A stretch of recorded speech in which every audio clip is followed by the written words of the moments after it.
అనేక అసమానతలు సమస్యలను ప్రజా గొంతుకై ప్రభుత్వాల దృష్టికి తేవడంలో గ్రామీణ ప్రాంత పాత్రికేయుల పాత్ర అత్యంత కీలకమని AP press academy chairman Alapati Suresh అభిప్రాయపడ్డారు. సిఆర్ మీడియా అకాడమీ ఆధ్వర్యంలో కర్నూలులో ఏర్పాటు చేసిన విలేకరుల శిక్షణ కార్యక్రమంలో సురేష్ పాల్గొన్నారు.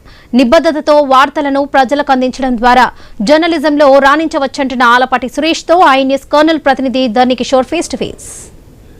గ్రామీణ విలేకరులకు శిక్షణ నిర్వహించేందుకు press academy chairman Alapati Suresh గారు వచ్చారు. ఆయన మనతో ఉన్నారు. ఆయన అడిగి తెలుసుకుందాం. సార్, ఈ యొక్క విలేకరులకు శిక్షణ కార్యక్రమం చేపట్టడం అన్నది చేపడుతున్నారు. దీని యొక్క ముఖ్య ఉద్దేశం ఏంటి? ఈ కార్యక్రమం చేయడానికి ఉన్న ప్రధాన కారణం ఏమంటారు? గ్రామీణ విలేకరులు తెలుగు జర్నలిజంలో వారు పోషించే పాత్ర చాలా కీలకమైన పాత్ర. ఎందుకంటే తెలుగు మీడియాలో ఉమ్మడి రాష్ట్రంలో ఎప్పటి నుంచో తెలుగు మీడియాలో ఏర్పడినంత విస్తృతమైన పత్రికా విలేకరుల వ్యవస్థ, రిపోర్టింగ్ సిస్టమ్ దేశంలో మరే రాష్ట్రంలో లేదు. ప్రతి మండలంలోనూ ఒక విలేకరు ఉండటం, ఒక పత్రికకి ప్రతి మండలంలోనూ ఒక న్యూస్ ఛానల్కి ఒక విలేకరు ఉండటం అనేది ఆంధ్రప్రదేశ్లోనూ ఇప్పుడు 2 తెలుగు రాష్ట్రాల్లో మాత్రమే ఉంది. వీరికి ఇంత విస్తృతమైన ఈ వ్యవస్థలు పనిచేస్తున్న ఈ గ్రామీణ జర్నలిస్టులకి తగిన శిక్షణ ఇవ్వటం తమ పని అనే యాజమాన్యాలు భావించడంలా. నిజానికి వాళ్ళ దగ్గర పని తీసుకునే యాజమాన్యాలు వాళ్ళకి తగిన శిక్షణ ఇప్పించాలి. ఇప్పించినందువల్ల వాళ్ళ పనే సులువు అవుతుంది నిజానికి. కానీ యాజమాన్యాలు రకరకాల కారణాల వలన అది చాలా పెద్ద బాధ్యత అనుకోవడం వలన దాని మీద రిసోర్సెస్ వెచ్చించడం ఇష్టం లేకనో వాళ్ళ పని చేయడం లేదు.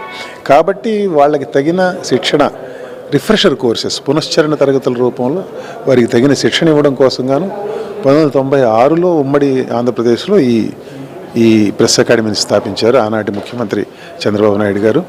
ఇప్పుడు మన విభజిత ఆంధ్రప్రదేశ్లో కూడా సిఆర్ మీడియా అకాడమీ పేరుతోటి ప్రెస్ అకాడమీ కార్యకలాపాలు కొనసాగిస్తున్నది. సరే, అయితే ముఖ్యంగా ఇప్పుడు ఏఐ ఎక్కువ ప్రభావం చూపిస్తోంది. ఎలక్ట్రానిక్ మీడియా విస్తృతంగా ఉన్న నేపథ్యం, సోషల్ మీడియా హోరు కూడా పెరిగిన పరిస్థితి. రాజకీయ పార్టీలు మొత్తంగా సోషల్ మీడియా ప్లాట్ఫామ్లోనే తమ కార్యకలాపాలు చేస్తున్న నేపథ్యంలో ఇప్పుడు వర్కింగ్ జర్నలిస్టులుగా ఉన్న వారికి ఏఐ అనుసంధానం చేయడం అన్నది మీ ప్రెస్ అకాడమీ ఏదైనా చర్యలు చేపడుతుందో, ఆ విధంగా ఎడ్యుకేట్ చేసే విధానం ఏమైనా ఉందా? ఇప్పుడు ప్రెస్ అకాడమీ జిల్లాల్లో నిర్వహిస్తున్న ఈ పునశ్చరణ తరగతుల్లో ఆర్టిఫిషియల్ ఇంటెలిజెన్స్ సంబంధించి కూడా ఒక క్లాస్ ఉంటూ వస్తున్నది. దాని గురించి కూడా చెప్తున్నాం. కానీ గ్రామీణ జర్నలిస్టులకు సంబంధించి, విలేకరులకు సంబంధించి ఏఐ అనేది ప్రత్యేకించి ఏఐ తోటి జరిగే వాల్యూ ఎడిషన్ అనేది పెద్దగా ఏమి ఉండదు నాకు తెలిసి. ఎందుకంటే గ్రామీణ జర్నలిస్టులు ఫీల్డ్లో ఏదైనా చూసి వాళ్ళు వార్తా కథనాలు ప్రొడ్యూస్ చేస్తారు. దాంట్లో ఏఐ ప్రమేయం అనేది ఉండదు. ఏఐ ప్రధానంగా ఏంటంటే నేరేషన్ బిల్డప్ చేయడానికి ఏఐ కావాలి. మీరు ఆల్రెడీ చూసిన దాన్ని మీరే మీ బుర్రలోని దానికి ఒక నేరేషన్ ఆల్రెడీ మీ బుర్రలోని ఫ్రేమ్ చేసి రాస్తారు. దానికి ఏఐ అవసరాలు పెద్దగా ఉండవు. నిజానికి ఇవి ఇంకొంచెం పై స్థాయిలో, ఉదాహరణకి డెస్క్ జర్నలిస్టులు ఏదైనా ఫీచర్ రైటింగ్ సంబంధించో మరొకటి అయితే ఏఐ ఉపయోగం ఉంటుంది. కానివ్వండి, గ్రామీణ విలేకరులకు సంబంధించి ఏఐ తోటి పెద్దగా పని ఉండదు.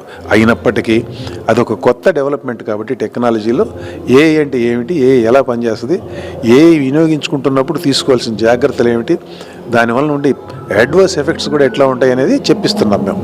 ఇది press academy chairman Alapati Suresh గారు చెప్తున్నది.